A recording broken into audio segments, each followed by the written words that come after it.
అలాగే school upgradation ఒకటి take up చేసాం. ప్రతి స్కూల్లోనూ total optimisation of site for క్రీడా ప్రాంగణాలుగా మార్చటం. సో చుట్టూ ఉన్న వాతావరణం మంచి మంచి చెట్లు వేసి స్కూళ్ళల్లో ఒక మంచి అట్మాస్ఫియర్ మీ నియోజకవర్గాన్ని అయితే ఫుల్గా. సో ఆ పనుల వలన మార్చి నాటికి ముందు డిసెంబర్ నాటికి పూర్తి చేయాలని పెట్టుకున్నాం. కొంత ఆలస్యమైంది. మార్చి నాటికి ఇవన్నీ కూడా కంప్లీట్ చేయాలని పెట్టుకున్నందువల్ల నేను అక్కడే ఎక్కువ సమయం. సో కాబట్టి నా రొటీన్ లైఫ్ ఇంత మునుపు హైదరాబాద్లో ఒక రకంగా ఉండేది. ఎంపీ అయిన తర్వాత 4 సంవత్సరాలు కేవలం ఢిల్లీకే పరిమితం అయిపోయా.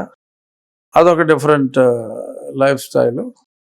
ఇప్పుడు అట్లీస్ట్ మార్చి వరకు అయితే డెఫినెట్గా నా నియోజకవర్గంలోనే ఎక్కువ ఉండాలి.